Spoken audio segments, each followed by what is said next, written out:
Hello friends, आप सभी का हमारे यूट्यूब चैनल वर्किंग थॉट्स में स्वागत है। आज इस सेशन में झारखंड जीएस के कुछ इम्पोर्टेंट क्वेश्चंस को करेंगे जो झारखंड में आने वाले एग्जाम्स के लिए हेल्पफुल होंगे। पहला क्वेश्चन है कि महात्मा गांधी एवं उनके विचारों से प्रभावित होने वाले प्रथम आदिवासी नेता कौन थे? तो इसका करेक्ट आंसर क्या हो जाएगा? जोधानंग।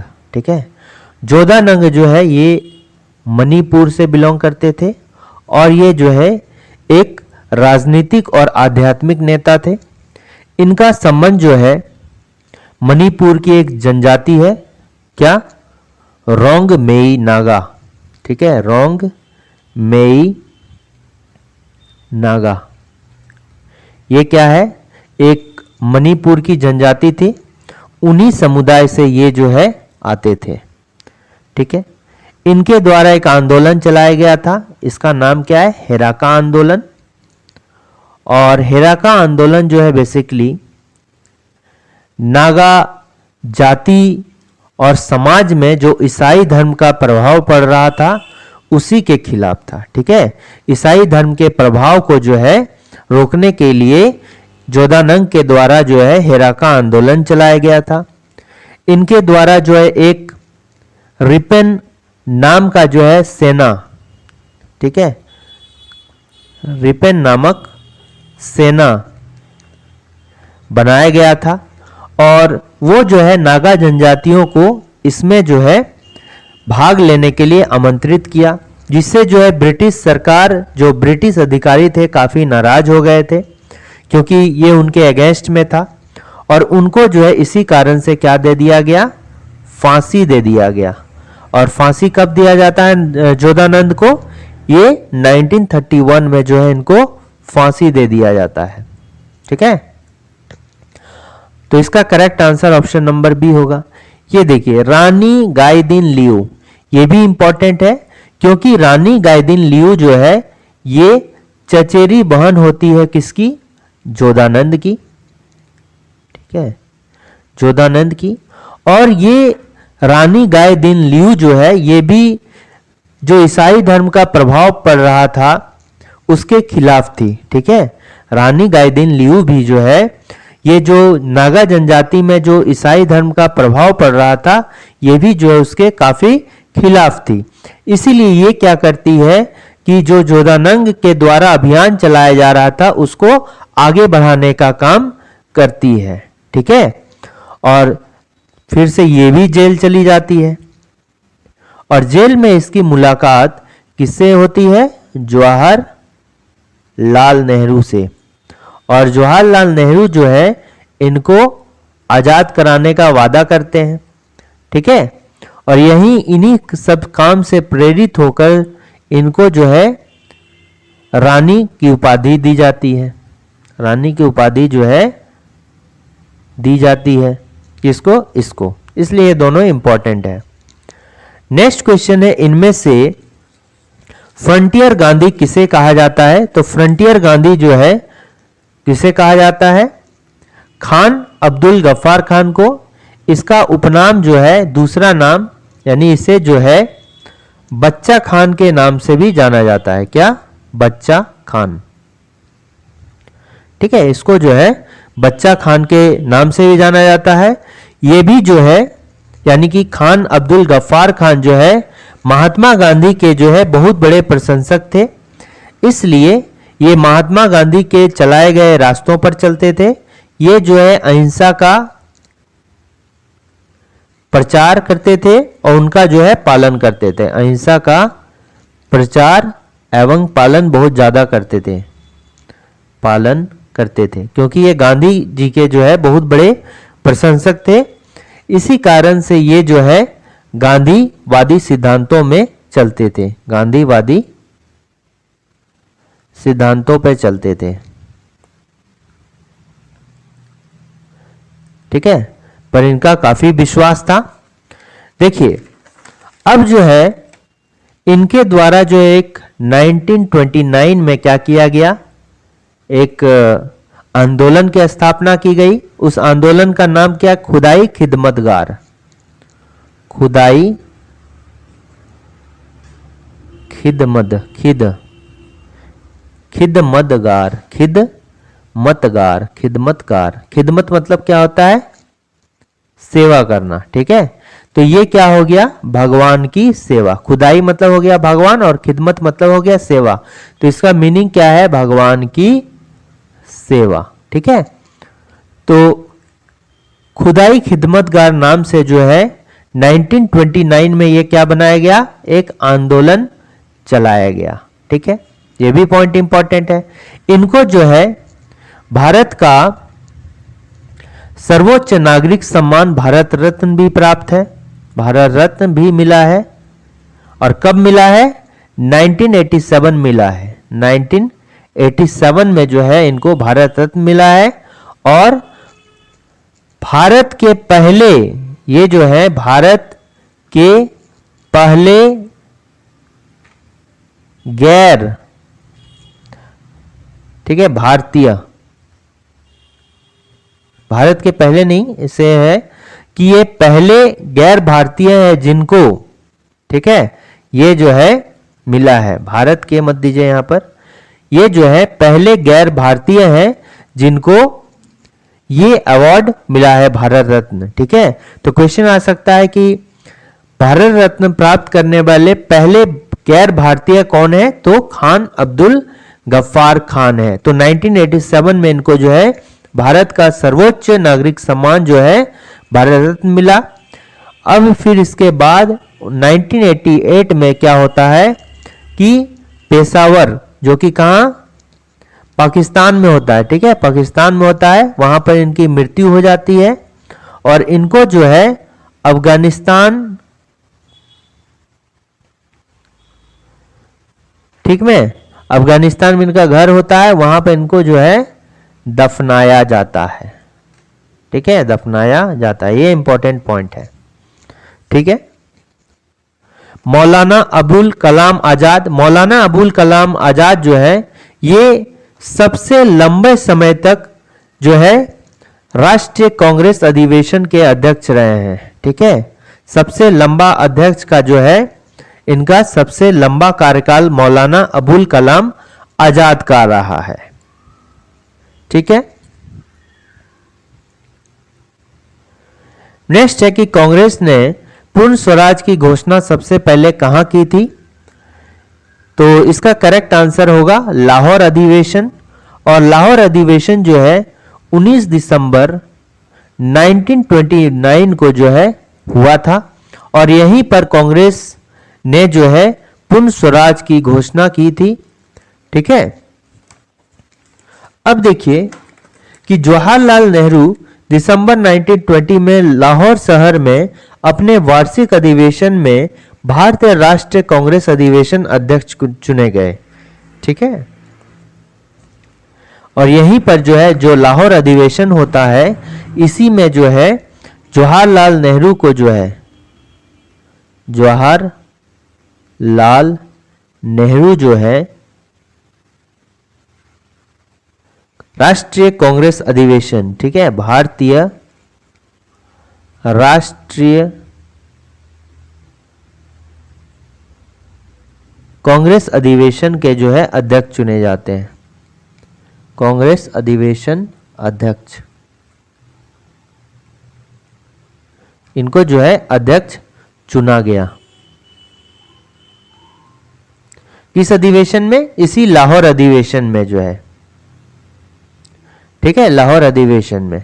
तो लाहौर अधिवेशन कब होता है? 19 दिसंबर 1929 को जो है लाहौर अधिवेशन होता है। और यहीं पर जो है कांग्रेस ने पूर्ण स्वराज की घोषणा की थी और सभी भारतीयों से अनुरोध किया था, चूंकि पूर्ण स्वराज का घोषणा है इसलिए इसको याद करने के लिए जो है, यादगार बनाने के लिए जो है 26 जनवरी 1930 को स्वतंत्रता दिवस के रूप में 1930 को जो है स्वतंत्रता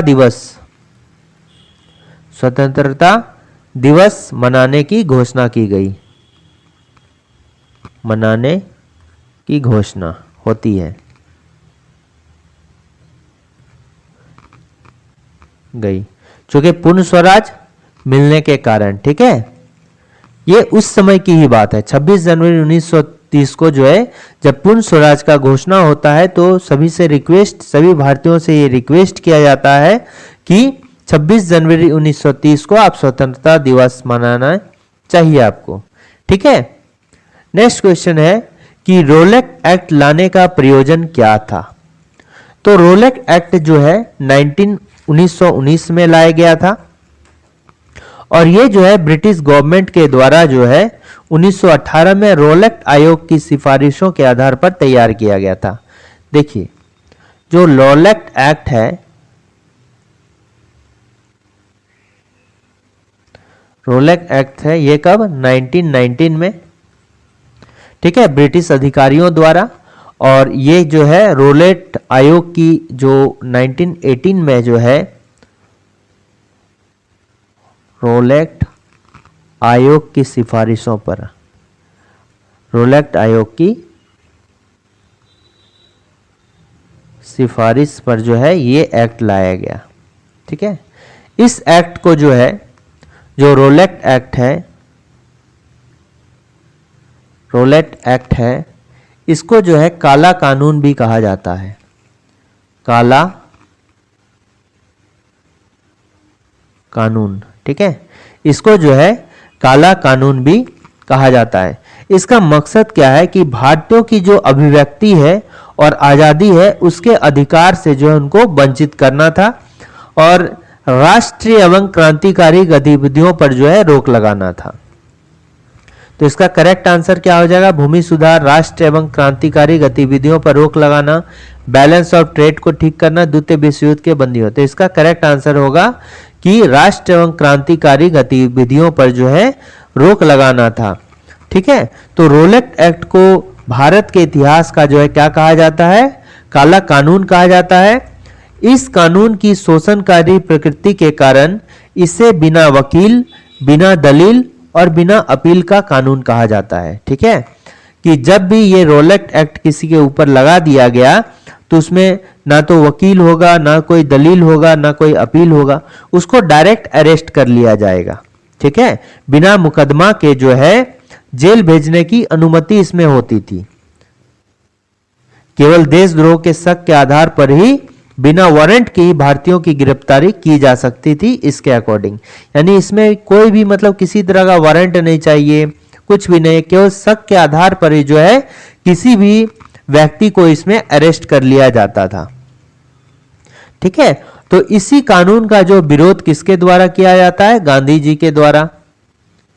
ठीक है, विरोध जो है गांधी जी के द्वारा किया जाता है और इसके लिए गांधी जी जो है क्या करते हैं, सत्याग्रह करते हैं। ठीक है, गांधी जी जो है सत्याग्रह करते हैं। तो इसका करेक्ट आंसर हो जाएगा ऑप्शन नंबर बी। इनमें से किसका संबंध सनातन आदिवासी महासभा से है, तो इसका करेक्ट आंसर क्या हो जाएगा, ठेबले उरांव। देखिए जुलाई 1939 में जो है ये गैर ईसाई आदिवासियों ने सनातन आदिवासी सभा नाम का जो है संगठन बनाया। जुलाई 1939 में कितना होते हैं, जितने भी गैर ईसाई आदिवासी होते हैं, ठीक है, गैर ईसाई आदिवासी,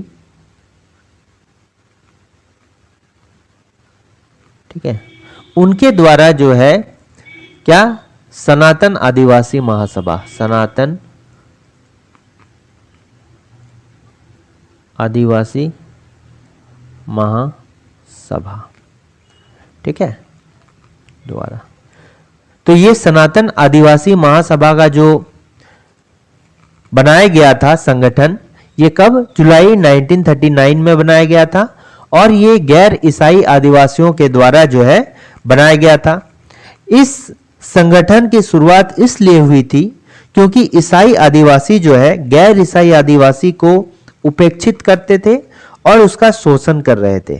ठीक है, जो ईसाई आदिवासी थी वो क्या करती थी, जो ईसाई आदिवासी नहीं है उनको उपेक्षित करते थे, उनको बेइज्जत करते थे और उनका जो है मजाक बनाते थे, उनका शोषण करते थे। इसी कारण से जो है गैर ईसाई आदिवासियों के द्वारा सनातन आदिवासी महासभा का जो है निर्माण किया गया था और इसके जो मुख्य प्रायोजक, कुछ मुख्य प्रायोजक थे, उनमें से जो एक कौन थे, ठेबले उरांव। तो इसका करेक्ट आंसर क्या हो जाएगा, ठेबले उरांव। तिलका मांझी जो है, इनको जो है ये आदि विद्रोही के नाम से जाने जाते थे, आदि विद्रोही, क्योंकि ये सबसे पहले ऐसे आदिवासी थे जिन्होंने जो है अंग्रेजों का जमकर जो है सामना किया था। ठीक है, उनपे जो सबसे पहले वार जो किए थे ये कौन थे, तिलका मांझी के, पहले आदिवासी जिन्होंने अंग्रेजों पर जो है अटैक किया था। ठीक है,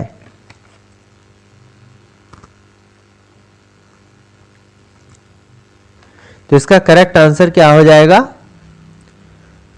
ठेबले उरांव। इनमें से कौन सा 1930 के दशक में किसान सभा आंदोलन से सक्रिय रूप से जुड़े थे? तो इसका करेक्ट आंसर क्या हो जाएगा, स्वामी विद्यानंद, स्वामी सहजानंद, बाबा रामानंद, सरदार पटेल। तो इसका करेक्ट आंसर होगा स्वामी सहजानंद। देखिए, एक था अखिल भारतीय, ठीक है, अखिल भारतीय किसान सभा।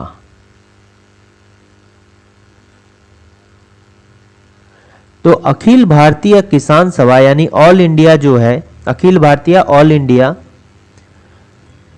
ठीक है, जो किसान सभा था, वो उसके संस्थापक दो व्यक्ति थे। उसके जो संस्थापक अखिल भारतीय किसान सभा में जो है दो व्यक्ति इंपॉर्टेंट थे। पहला हो गया स्वामी सहजानंद,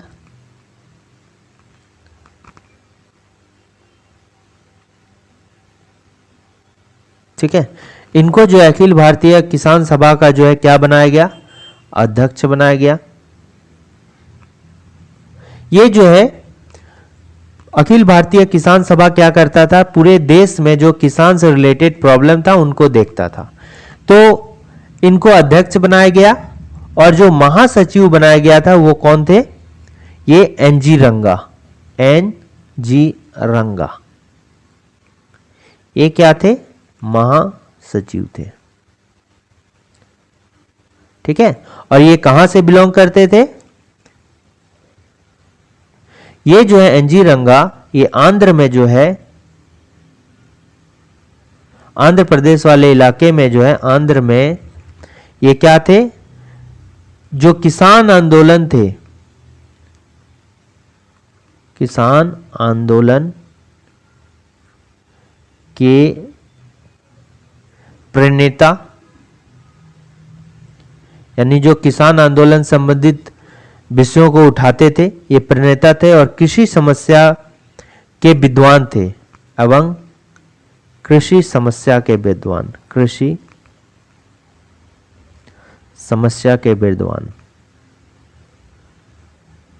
ठीक है, ये कौन थे, एनजी रंगा थे। तो दो व्यक्ति थे, पहला हो गया स्वामी सहजानंद, ये अध्यक्ष चुने गए और एनजी रंगा महासचिव चुने गए। और ये जो स्वामी सहजानंद है, ये बिहार प्रांतीय किसान सभा के जो है संस्थापक थे। ये क्या थे, बिहार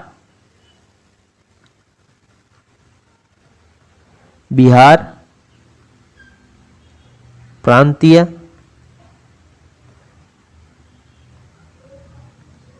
किसान सभा के संस्थापक। यानी ये जो है स्वामी सहजानंद जो बिहार में किसान से रिलेटेड जितना भी प्रॉब्लम था उन विषयों को उठाते थे और इसके लिए ये जो है बिहार प्रांतीय किसान सभा का जो है आयोजन किया गया था। ठीक है, तो इन्हीं के सानिध्य में जो स्वामी सहजानंद है, इन्हीं के सानिध्य में जो है 1937-38 में जो है क्या किया गया, बिहार में बक्स आंदोलन आयोजित किया गया था। ठीक है, तो इसके बाद ये तो इंपॉर्टेंट है। अब देखिए स्वामी सहजानंद के बारे में कुछ देखते हैं। देखिए 19, इनका जो है उपनाम अगर पूछा जाए, नवरंग, इनको नवरंग के नाम से भी जाना जाता है। ठीक है। स्वामी सहजानंद का जो उपनाम है वो क्या है, नवरंग है। और 1937-38 में जो इनके द्वारा एक वक्स आंदोलन चलाया गया, वक्स आंदोलन चलाया गया था, ठीक है। वक्स आंदोलन जो है आयोजित किया गया था। उसी तरह बिहटा में क्या हो गया, अच्छा वक्स मतलब हो गया स्वखेती, यानी खुद का जो है खेती करना, दूसरे के खेत पे जो काम करते हैं ना वो नहीं। वक्स का आंदोलन क्या है, स्वखेती। तो स्वखेती यानी खुद की खेती करने से रिलेटेड ये आंदोलन था। और इनके द्वारा जो बिहटा में क्या है, बिहटा जो है बिहार में है, डालमिया चीनी मिल, डालमिया चीनी मिल में आंदोलन में प्रमुख भूमिका, आंदोलन हुआ था, आंदोलन में प्रमुख भूमिका थी, ठीक है, प्रमुख भूमिका थी। तो कौन रिलेटेड है, स्वामी सहजानंद। इससे बहुत सारे क्वेश्चन बन सकते हैं, इसलिए एक बार में ही जो है इसका डिस्कशन होना चाहिए, सही रहेगा। मौर्य काल में टैक्स को छुपाने के लिए इनमें से क्या दंड दिया जाता था। अच्छा, मौर्य काल में जो टैक्स चोरी को जो है बड़ा अपराध के तौर पर देखा जाता था और इसमें जो है मृत्यु दंड का जो है प्रावधान था, ठीक है। और ये सभी जो मौर्य काल में टैक्स छुपाने के लिए जो दंड के बारे में कहां पर बताया गया है, ये जो है मेगास्थनीज की एक पुस्तक है, मेगास्थनीज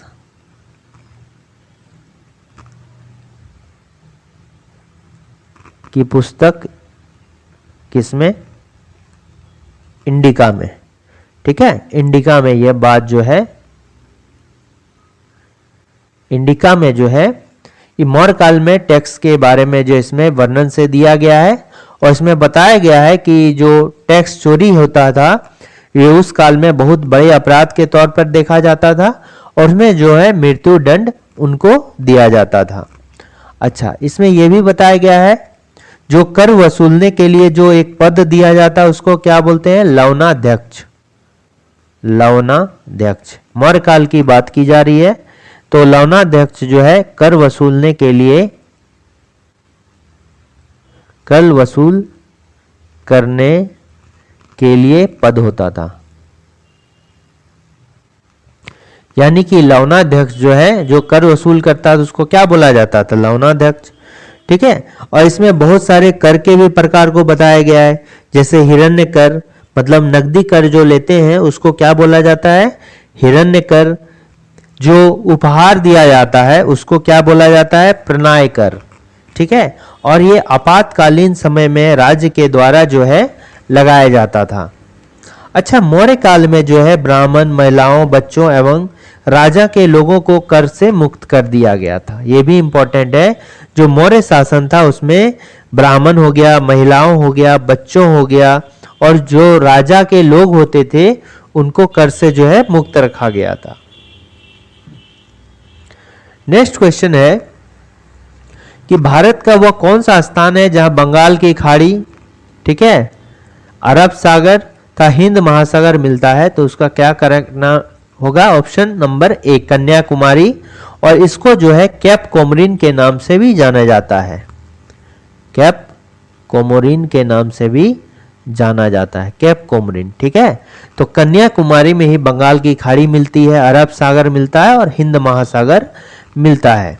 और इसको जो है क्या बोलते हैं, कैप कोमोरिन कहा जाता है। और चूंकि 3 मिलते हैं इसलिए त्रिवेणी संगम भी बोला जाता है, त्रिवेणी संगम। ये जो है तमिलनाडु का एक तटीय शहर है और ये कहां पर पड़ता है, कन्याकुमारी, केरल में पड़ता है, ठीक है।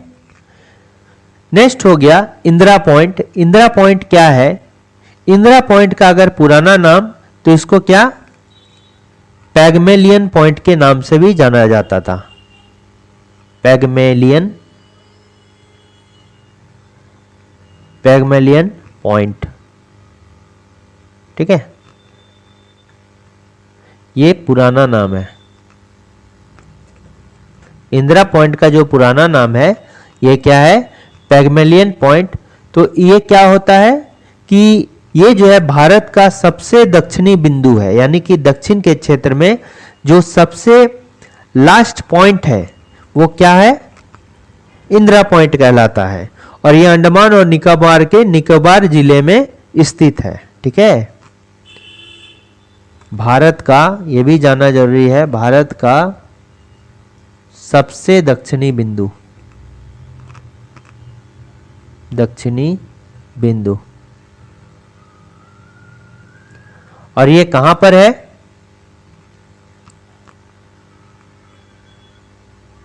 निकोबार जिला में। ठीक है, अंडमान निकोबार, अंडमान एंड निकोबार के निकोबार जिला में है। ठीक है, नेक्स्ट पॉइंट आते हैं कि नेशनल ग्रीन ट्राइब्यूनल भारत सरकार द्वारा स्थापित किया गया था। यह कब स्थापित किया गया था, 2010 में। ठीक है, और एग्जैक्ट डेट बताएं तो 18 अक्टूबर 2010 में जो है नेशनल ग्रीन ट्रिब्यूनल को भारत सरकार द्वारा स्थापित किया गया था। और इसकी जो स्थापना है, इसका जो गठन है, यह राष्ट्रीय हरित न्यायाधिकरण अधिनियम 2010 के तहत किया गया है। ठीक है, और अगर नेशनल ग्रीन ट्रिब्यूनल का हिंदी क्या होता है, तो राष्ट्रीय हरित न्यायाधिकरण। ठीक है, इसका जो निर्माण है ये 18 अक्टूबर 2010 को हुआ था। और गठन जो होता है किस बेस पर होता है, राष्ट्रीय हरित न्यायाधिकरण, न्यायाधिकरण। ठीक है, अधिनियम 2010, अधिनियम 2010। ठीक है, यानी कि नेशनल ग्रीन ट्रिब्यूनल एक्ट 2010 के तहत जो है इसका स्थापना भारत सरकार के द्वारा किया जाता है। इसका जो मेन फोकस है, मकसद क्या है, इसका मकसद है कि जो पर्यावरण संरक्षण है, वनों के संरक्षण से जुड़े मामलों का जल्द निपटारा करना। इसके अलावा यह प्राकृतिक संसाधनों समेत पर्यावरण से जुड़े किसी भी कानूनी अधिकार को लागू करने का काम करती है। साथ ही इससे जुड़े मामलों में प्रभावित लोगों और संपत्ति को जो है मुआवजा देने का भी काम करता है। ठीक है, तो इसका एम क्या है, जो पर्यावरण संरक्षण से मामला होता है, ठीक है, जो पर्यावरण संरक्षण का मामला होता है या वनों के, ठीक है, संरक्षण से जुड़े मामलों का जल्द निपटारा करना, मामलों का जल्द निपटारा करना, निपटारा करना ये भी होता है। ठीक है, और कानूनी अधिकार को मान ले के नेक्स्ट क्या हो गया कि जो भी पर्यावरण से रिलेटेड, पर्यावरण से संबंधित कानूनी संबंधित जो कानूनी अधिकार को लागू करने का काम करती है।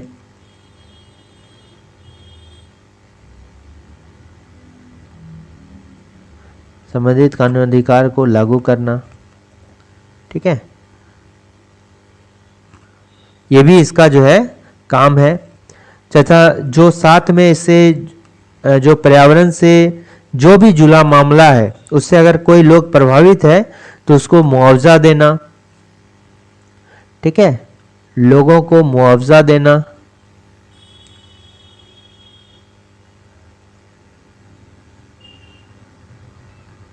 देना,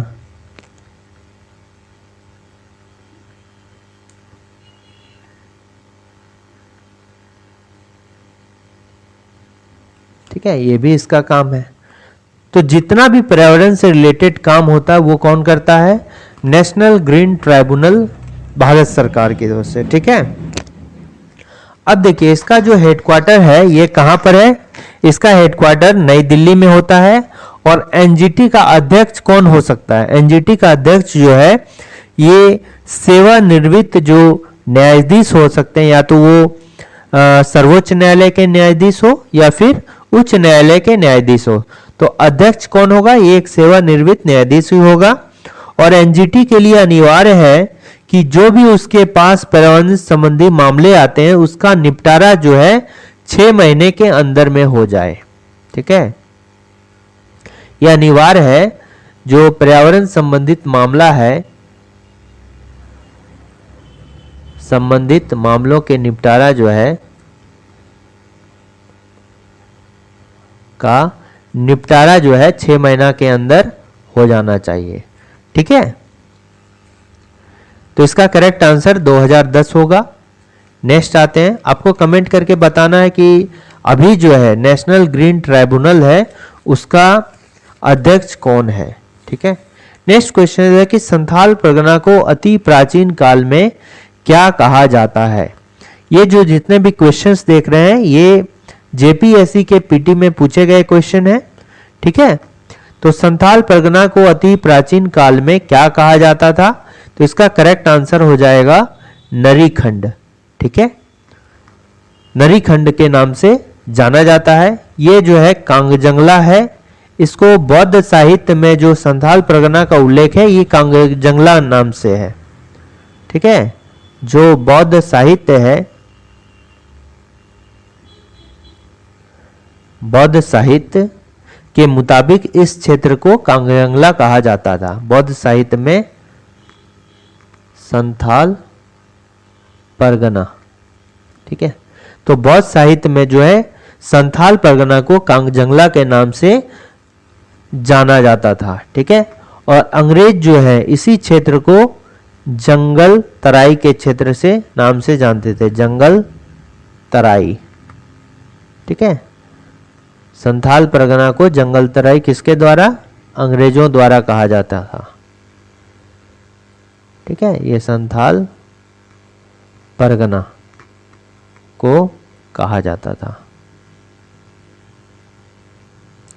तो नरीखंड सबसे अति प्राचीन काल में संथाल परगना का पुराना नाम है।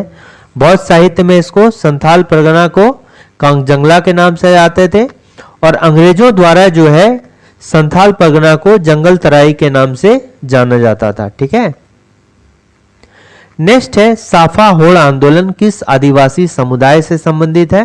तो इसका करेक्ट आंसर क्या होगा? ये संथाल से संबंधित है और इसको जो है ये खरवार आंदोलन भी कहा जाता है। क्या नाम है? खरवार आंदोलन।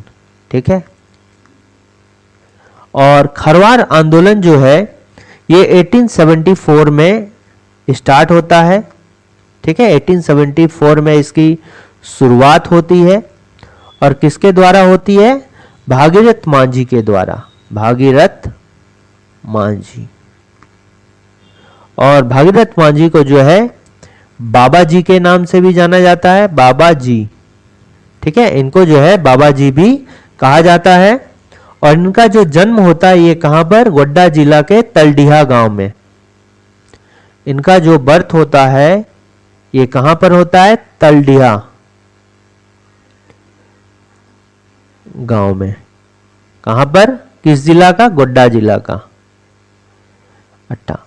गोड्डा जिला का जो निर्माण होता है ये कब होता है? ये भी इंपॉर्टेंट है। ये 1983 में जो है ये गोड्डा जिला बनाया जाता है। कब बनाया जाता है? 1983 में। ठीक है, नेक्स्ट क्वेश्चन है निम्नलिखित में से कौन आदिम जनजाति है? तो आदिम जनजाति कौन है? ये ऑप्शन नंबर डी हो जाएगा, कोरबा। देखिए हमारे झारखंड में जो है 32 जनजातियां निवास करती हैं। ठीक है, 32 जो है जनजातियां निवास करती है और जिसमें से 8 जो है ये कौन है? आदिम जनजाति है। ठीक है, आदिम है यानी कि प्रिमिटिव ट्राइब है, ट्राइब से। आदिम जनजाति कौन कौन सी है? तो सबसे पहला देखिए 8 आदिम जनजाति है, उनके नाम क्या है? तो सबसे पहला क्या हो जाएगा? बिरहोर, ठीक है, बिरहोर। फिर क्या हो गया? बिरजिया, बिरहोर हो गया, बिरजिया हो गया, माल पहाड़िया हो गया। फिर क्या हो गया? सौरिया पहाड़िया हो गया, सौरिया पहाड़िया हो गया। फिर क्या हो जाएगा? सबर हो जाएगा, पहरिया हो जाएगा, पहरिया ये भी जनजाति है। फिर क्या हो जाएगा? असुर हो जाएगा। फिर क्या हो जाएगा? कोरबा हो जाएगा। ठीक है, तो ये 8 आदिम जनजाति है। ठीक है, तो इसमें से जो करेक्ट आंसर हो जाएगा क्या हो जाएगा? कोरबा। ये जो करमाली है ये सदान के अंतर्गत आता है। ठीक है, तो देखिए, तो सही आंसर क्या हो गया? कोरबा। यहां पर देख रहे हैं आप, बिरहोर हो गया, तो वीर का अर्थ क्या हो गया? जंगल, और होर का मतलब हो गया क्या? आदमी। तो बिरहोर का अगर अर्थ पूछा जाए तो जंगल का आदमी। ठीक है, यहां दूसरा देखते हैं, बिरजिया।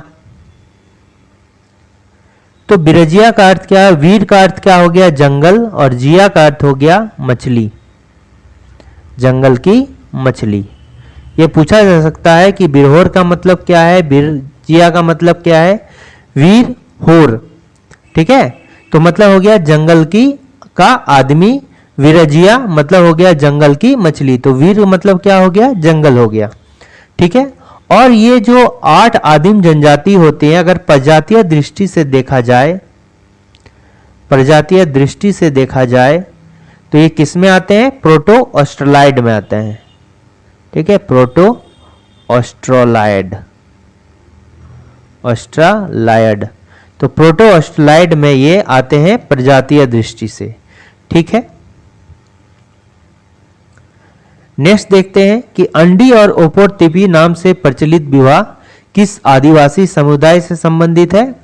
तो इसका करेक्ट आंसर यहां क्या हो जाएगा? हो जाएगा। देखिए, फर्स्ट प्रेफरेंस जो दिया जाना है ये हो जनजाति को, अगर हो नहीं होगा तो सेकंड प्रेफरेंस जो है मुंडा जनजाति को दिया जा सकता है, क्योंकि हो जो है ये मुंडा का ही वंशज है, मुंडा का उपजाति है, यानी कि वंशज है।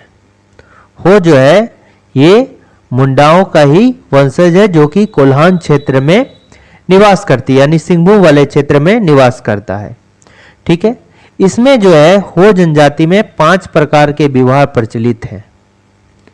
ठीक है, 5 प्रकार का जो विवाह होता है वो प्रचलित होता है। पहले हो गया क्या? औंधी विवाह, आंधी विवाह।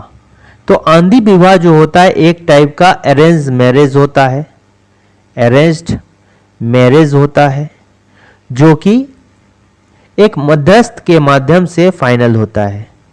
मध्यस्थ, मध्यस्थ मतलब अगुआ इसको भी बोलते हैं, यानी बीच का कोई आदमी होता है जो 2 परिवारों के बीच संबंध को जोड़ता है।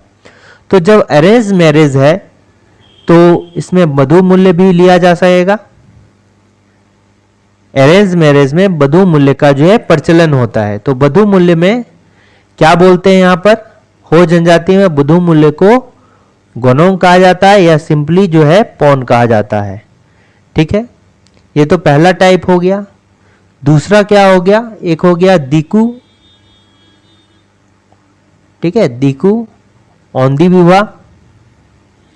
आदिवासी जो गैर जनजाति के लोग होते हैं उसको दीकू कहा जाता है, या झारखंड में जो भी बाहर से जो गैर जनजाति के लोग आकर बसे हैं उसको क्या कहा जाता है? आदिवासियों के द्वारा दीकू कहा जाता है। तो इसी नाम से एक दीकू आंधी विवाह।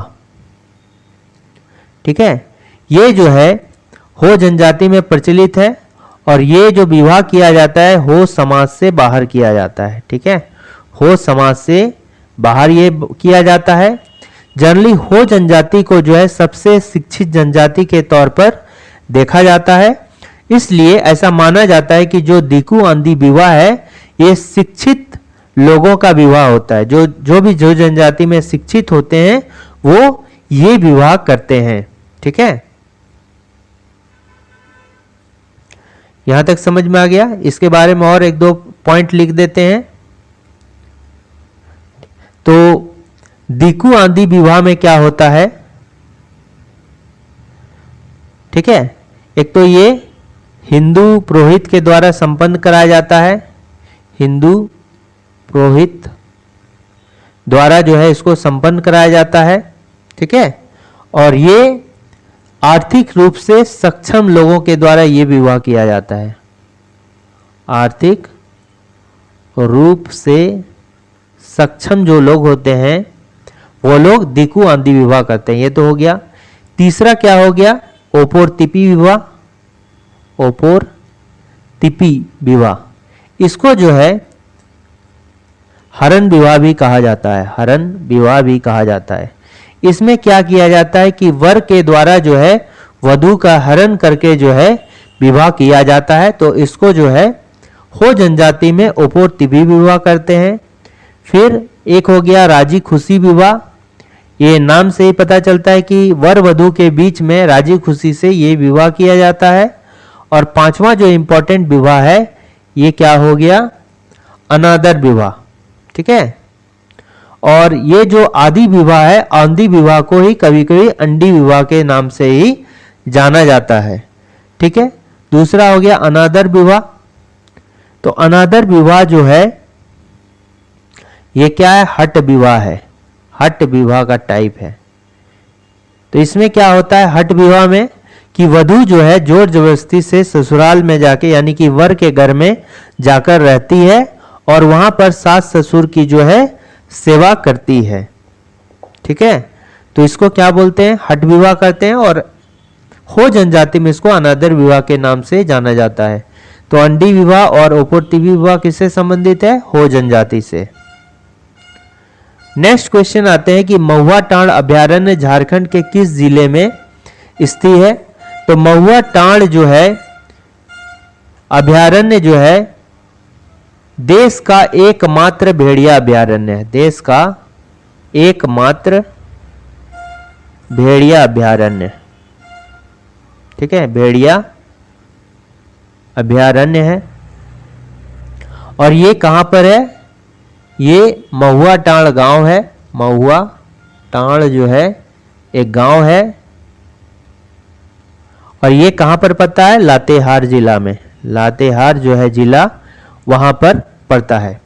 और लातेहार जिला के बारे में एक इंपॉर्टेंट पॉइंट है कि लातेहार जिला जो है इसका जो निर्माण हुआ है ये झारखंड गठन के बाद जो पहला जिला बना है ये लातेहार जिला ही बना है, ठीक है। ये जो है कब इसका जिला बना है, जो झारखंड गठन हुआ है, झारखंड गठन के बाद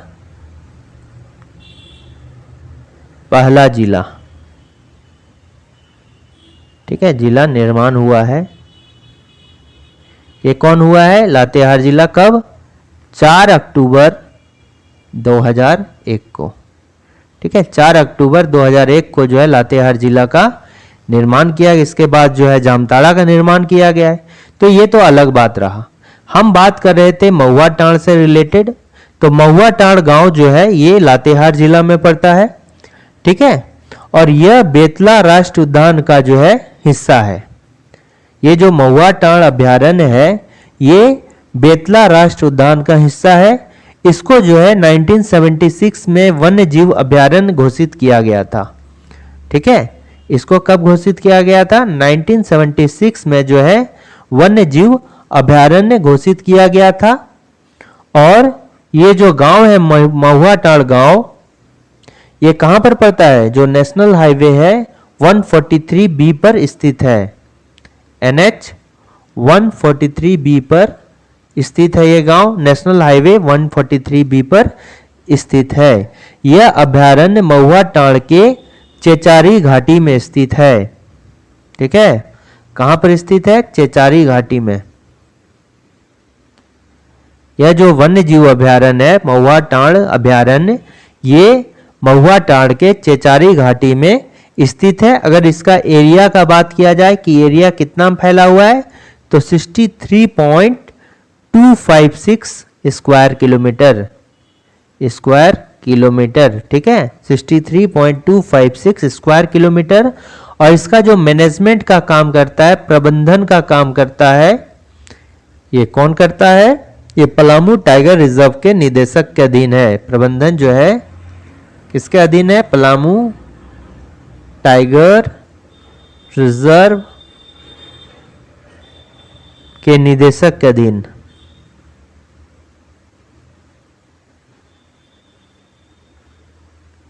ठीक है,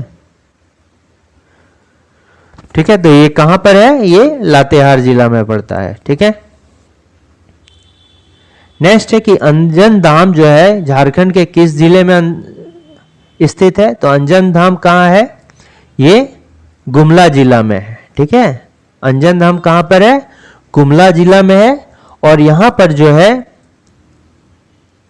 हनुमान जी का जन्म स्थल माना जाता है। हनुमान जी का जन्म स्थल ये माना जाता है। ठीक है। और जो अंजन धाम है, यहाँ पर जो हनुमान जी की माता था अंजनी देवी, उसकी प्रतिमा है। अंजनी देवी हनुमान जी की माता थी। हनुमान जी की माता का प्रतिमा है। यहाँ बालक रूप में जो है हनुमान की प्रतिमा है। बालक हनुमान की प्रतिमा है। ठीक है, प्रतिमा है। अच्छा, देखिए गुमला, अगर इसमें से स्टैटिक जीके देखा जाए तो गुमला जिला का निर्माण कब होता है? ये जो है 18 मई 1983 को होता है। फिर गोड्डा है, ये भी जो है 1983 को इसका निर्माण होता है। ये हो गया 25 मई। ठीक है, 25 मई 1983 को ये जिला बनता है। ये हो गया गिरिडीह। तो गिरिडीह से ये 1974 4 दिसंबर 1972 को इसका निर्माण होता है। गढ़वा का निर्माण कब होता है? 1991 में। 1 अप्रैल 1991 में जो है गढ़वा जिले का निर्माण होता है। तो ये सभी स्टैटिक जीके में आ सकता है। इसी तरह जो है एक झारखंड धाम हो गया, इसी तरह क्या हो गया? ये अंजन धाम हो गया। और झारखंड धाम कहाँ पर है? झारखंड धाम कहाँ पर है? ये गिरिडीह में है झारखंड धाम। ठीक है। आमरेश्वर धाम कहाँ पर है? आमरेश्वर धाम कहाँ पर है? आमरेश्वर धाम जो है खूंटी में है। आमरेश्वर धाम कहाँ पे है? आमरेश्वर धाम खूंटी में पड़ता है। झारखंड धाम कहाँ पर पड़ता है? ये गिरिडीह में पड़ता है। ठीक है, झारखंड धाम कहाँ पर है? गिरिडीह में पड़ता है। नेक्स्ट है कि झारखंड निवासी दीप सेन गुप्ता का नाम किस खेल से जुड़ा है? तो दीप सेन गुप्ता जो है झारखंड से बिलोंग करते हैं और इनका जो नाम है ये शतरंज खिलाड़ी के तौर पर है। अब देखिए, फाइड के द्वारा, ठीक है, फाइड है जो शतरंज का खेल आयोजित करती है। तो फाइट के द्वारा क्या होता है कि भारत का जो 22वां ग्रैंड मास्टर है, ठीक है, भारत का जो 22वां ग्रैंड मास्टर है, ये किसको बताया है? दीप सेन गुप्ता को। फाइट के द्वारा जो दीप सेन गुप्ता हैं, इनको जो है क्या किया कि ग्रैंड मास्टर के खिताब से सम्मानित होने वाले भारत के 22वें खिलाड़ी हैं। ठीक है, भारत के 22वें 22nd ग्रैंड मास्टर। ठीक है, कौन है? दीपसेन गुप्ता। और ये जो सम्मान दिया गया है ये किसके द्वारा दिया गया है? फाइट के द्वारा, ठीक है।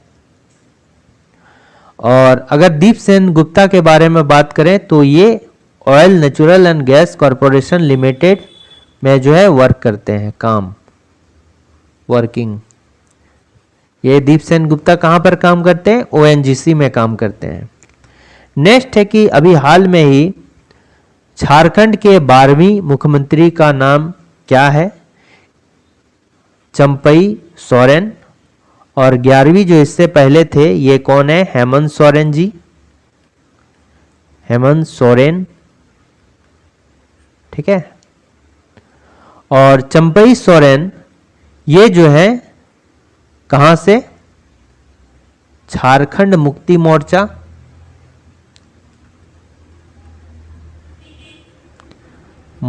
से यानी कि जेएमएम से संबंधित है। और जो ये विधायक चुने गए हैं, विधायक कहां से चुने गए हैं? सरायकेला खरसावां।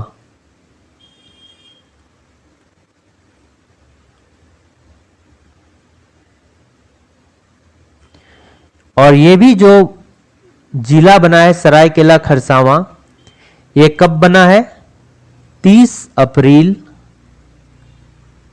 2001 को, ठीक है। 30 अप्रैल 2001 को इस जिले का निर्माण किया गया है।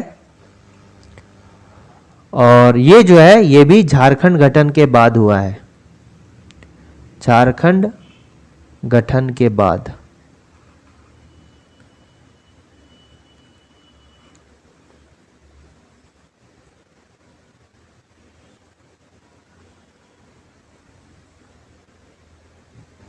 ठीक है, नेक्स्ट आते हैं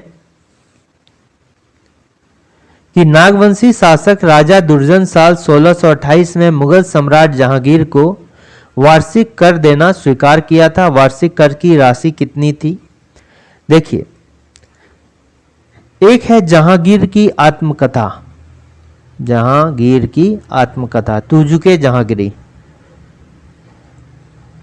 पूछा जाएगा कि आत्मकथा कौन सी है, तो ये हो गया तुजुक ए जहांगीरी, ठीक है, जहांगीरी।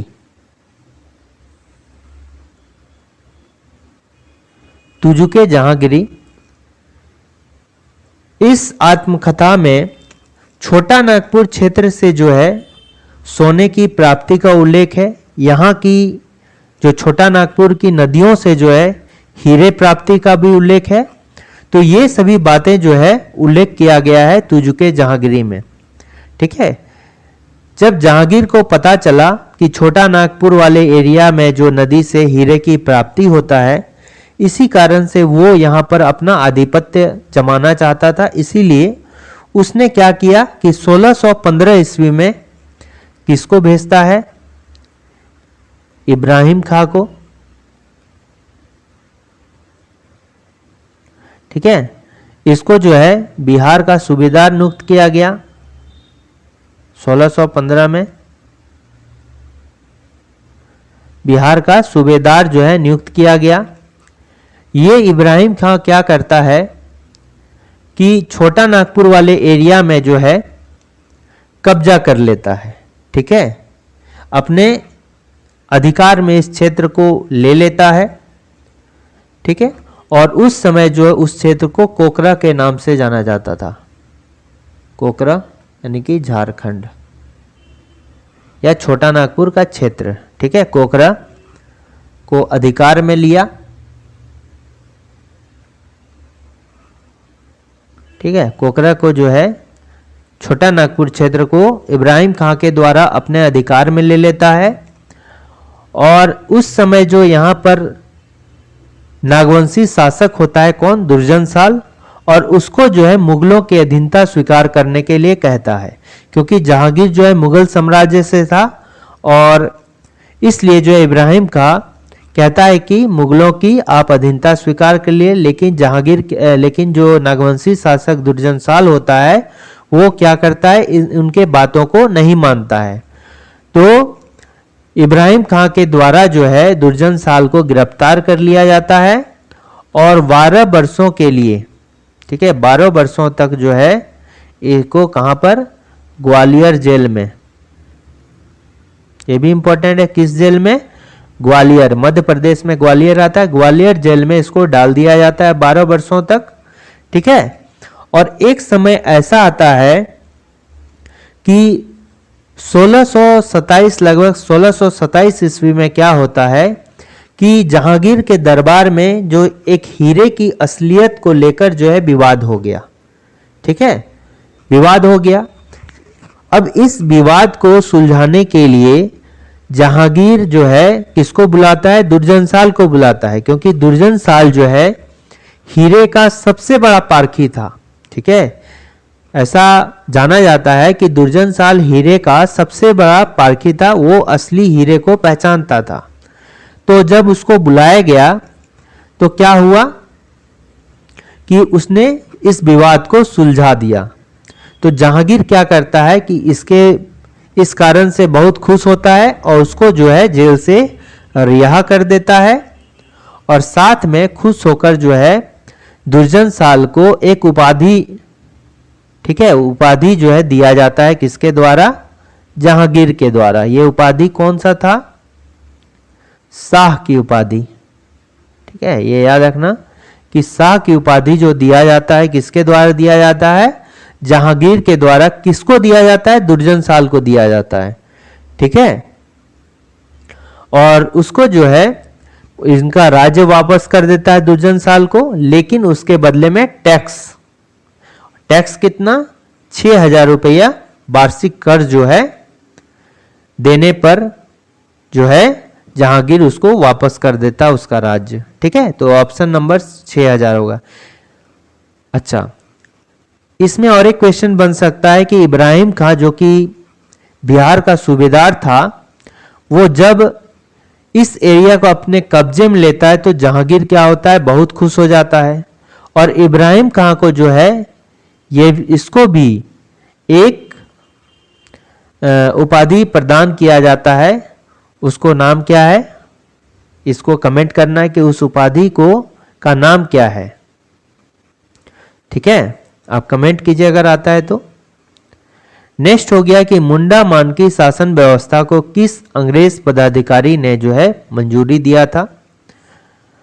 मुंडा मानकी जो है ये समाज का एक मुंडा के समाज का जो है एक व्यवस्था है, यानी सेल्फ का व्यवस्था है, यानी खुद का एक व्यवस्था किया गया है और इसको जो है मंजूरी थॉमस विल्किंसन के द्वारा जो है दिया गया था, ठीक है, थॉमस विल्किंसन के द्वारा दिया गया था। ब्रिटिश अधिकारी थॉमस विल्किंसन ने मुंडा मानकी प्रणाली को मान्यता दी थी। कोल्हान का स्वशासन व्यवस्था से प्रभावित होकर विल्किंसन ने विल्किंसन रूल्स भी बनाए, ठीक है, और ये किधर का था, कोल्हान का शासन व्यवस्था था, कोल्हान का स्वशासन व्यवस्था,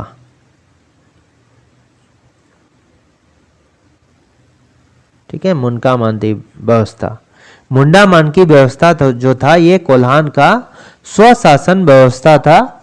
और जब इससे विल्किंसन जो अंग्रेज थे वो काफी प्रभावित हो गए तो इसमें बहुत सारे रूल्स भी उन्होंने बनाया था, जिसको क्या बोलते हैं, विल्किंसन रूल्स बोलते हैं।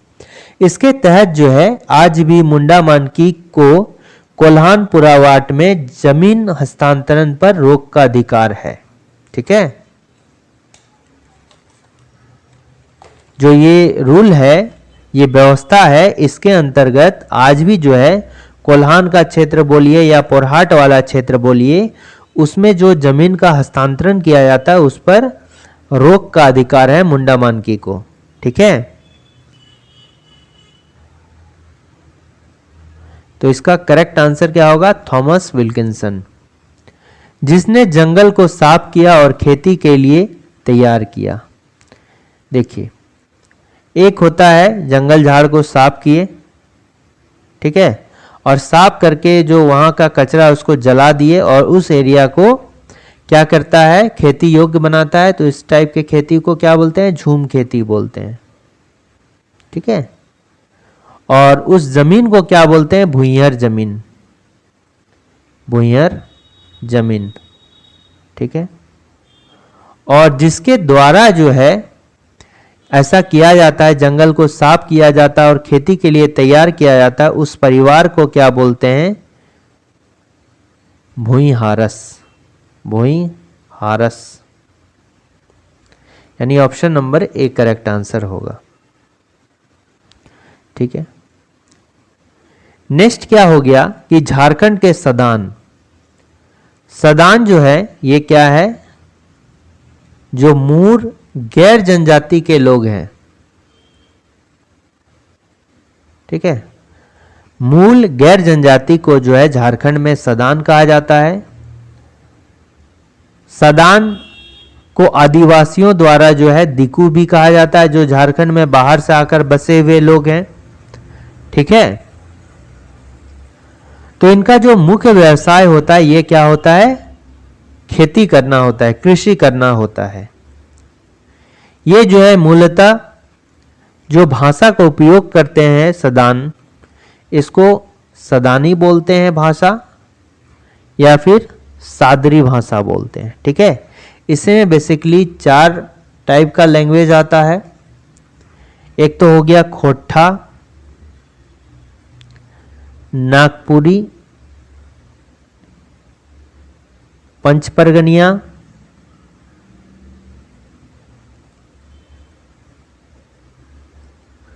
और खोटा, नागपुरी, पंचमरनिया और कुरमाली। ये 4 भाषा जो बोलते हैं उनको भी जो है सदान के अंतर्गत रखा गया है। ठीक है।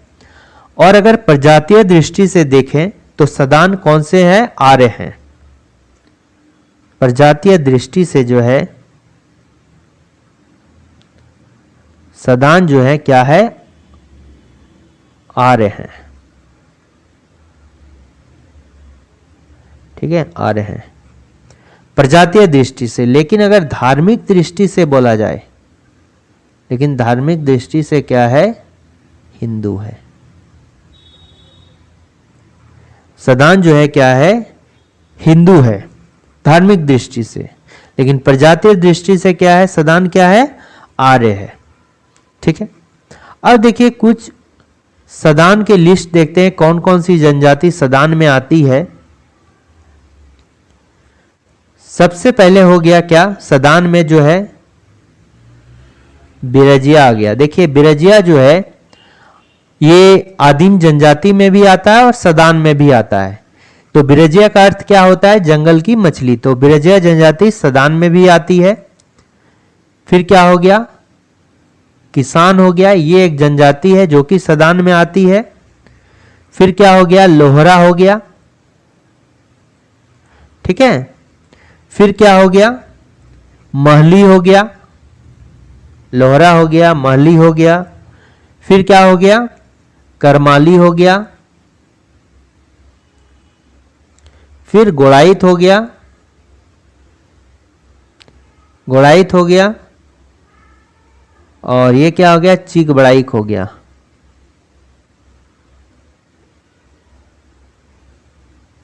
चीक बड़ाइक। ठीक है। तो ये सभी लोग जो हैं किस में आते हैं, सदान में आते हैं। तो सदान में 7 लोग आते हैं। बिरजिया हो गया, किसान लोग हो गया, लोहरा हो गया, महली हो गया, करमाली हो गया, गोड़ाइत हो गया, चीक बड़ाइक हो गया। ठीक है। तो ये सब जो है कहां पर आते हैं, सदान में आते हैं। तो इनका मुख्य पेशा जो है खेती करना होता है। नेक्स्ट है कि निम्नलिखित भाषाओं में से कौन सा भाषा झारखंडी के समुदाय से जो है विलुप्त हो गया है। तो इसका करेक्ट आंसर क्या हो जाएगा, आसुरी भाषा। जो झारखंड के आदिवासी समुदाय से विलुप्त हो गया, ये सब क्या है, आसुरी भाषा है। इन सभी भाषा को जो है मुंडारी हो गया, कुड़ुक हो गया, ये खड़िया हो गया, इसको जो है दूसरी राजभाषा का दर्जा दिया गया है। ठीक है, दूसरी राजभाषा का दर्जा मिला है। अच्छा, जो झारखंड की राजभाषा है, पहली राजभाषा है, वो क्या है? हिंदी है। झारखंड की जो पहली राजभाषा है ये क्या है? हिंदी है।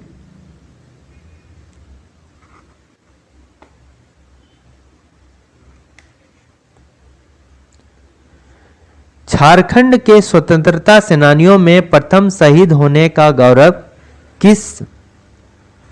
किसे प्रदान प्राप्त है? देखिए, झारखंड की स्वतंत्रता सेनानियों में जो प्रथम शहीद हुए थे वो कौन थे? ये तिलका मांझी थे। चूंकि ये जो है अंग्रेजों के खिलाफ जो है पहली बार विद्रोह करने का श्रेय भी इन्हीं को जाता है, इसलिए इसको क्या बोलते हैं? आदि विद्रोही बोलते हैं, आदि विद्रोही। ठीक है, तिलका मांझी। इनका जन्म जो होता है क्या कब होता है? 11 फरवरी 1750 को जन्म होता है इनका। कहां? तिलकपुर गांव में।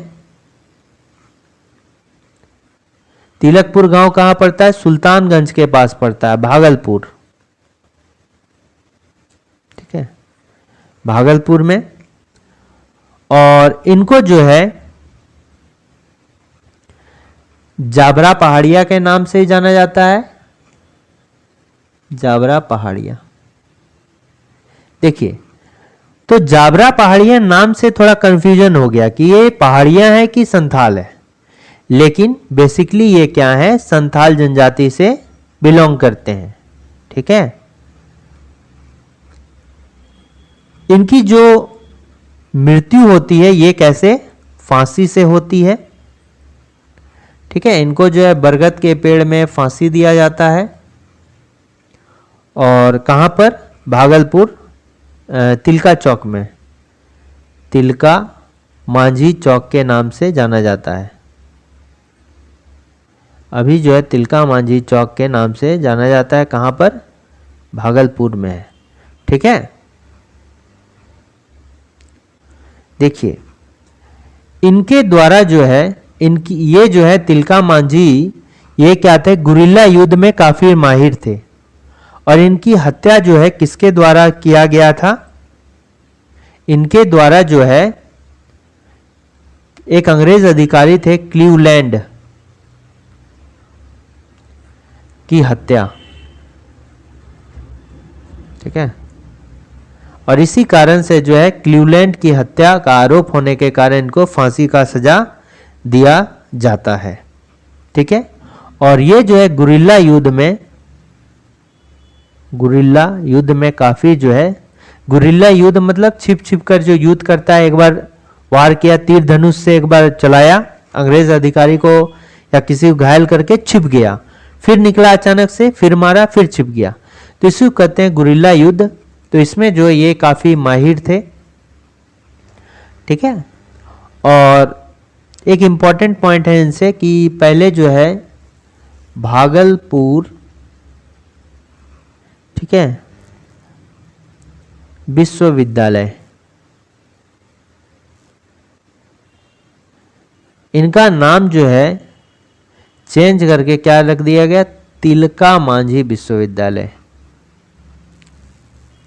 मांझी विश्वविद्यालय। ठीक है, नाम चेंज कर दिया गया। ठीक है, तो करेक्ट आंसर क्या है? तिलका मांझी। बिरसा मुंडा का जन्म कहां होता है? उलिहातू गांव में, खूंटी में। उलिहातू खूंटी में इनका जन्म होता है। ये भी जो है डोंबारी से अपना जो सेना वाला यात्रा, डोंबारी एक जगह है खूंटी में, वहां से इन्होंने पूरे योजना बनाया था। सिद्धो कानू कहां पर? ये साहिबगंज के में आता है एक जगह, वहां से अपना जो है लीड कर रहे थे।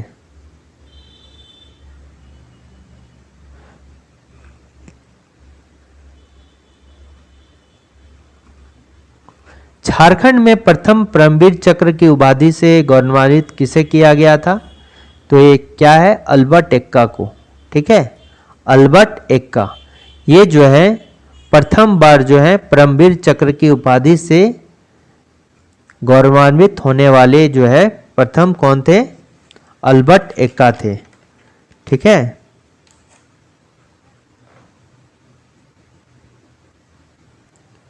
स्वतंत्रता सेनानी पोटो सरदार किस जनजाति से आते थे? देखिए, पोटो सरदार, पोटो सरदार को जो है पोटो हो के नाम से भी जाना जाता था, पोटो हो के नाम से भी जाना जाता था। ये एक स्वतंत्रता सेनानी एवं झारखंड के कोल विद्रोह के नेता थे। ये क्या थे? एक स्वतंत्रता सेनानी थे एवं जो है कोल विद्रोह के नेता थे, कोल विद्रोह के नेता थे। ठीक है, और ये जो आते हैं ये मुंडा जनजाति से आते हैं। ठीक है, 1837 में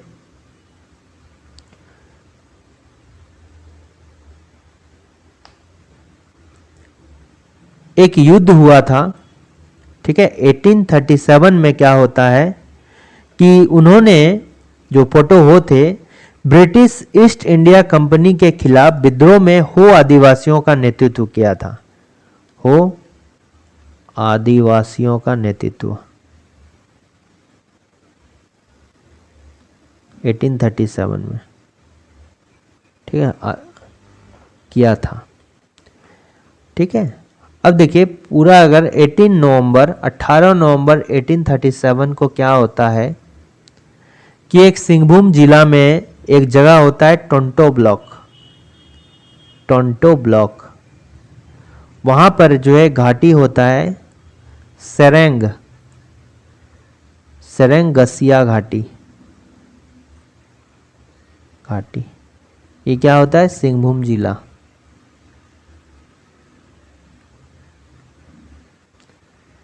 टोंटो ब्लॉक में सेरेंगसिया घाटी में एक भीषण युद्ध होता है, किसमें? अंग्रेज वर्सेस अंग्रेजों के खिलाफ होता है। ठीक है, उसमें ये जो है नेतृत्व करता थे, सेरेंगसिया घाटी में जो युद्ध होता है। और यहां पर जो है इन्होंने भी गुरिल्ला युद्ध का जो है नेतृत्व किया था।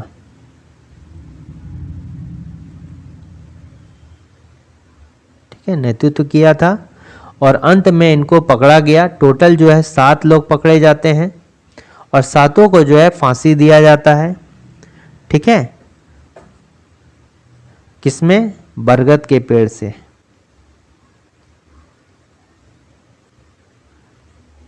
फांसी दिया जाता है और कहां पर दिया जाता है? ये जगन्नाथपुर डाक बंगला परिसर में। ठीक है, इन 7 लोगों को फांसी दी जाती है। जगह नाम जगन्नाथपुर,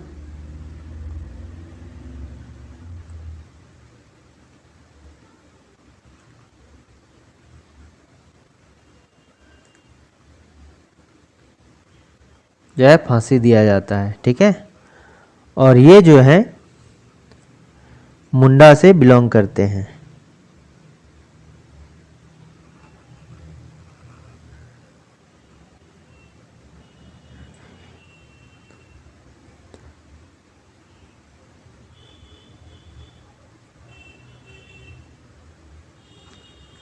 अच्छा, ये देखिए यहाँ चूंकि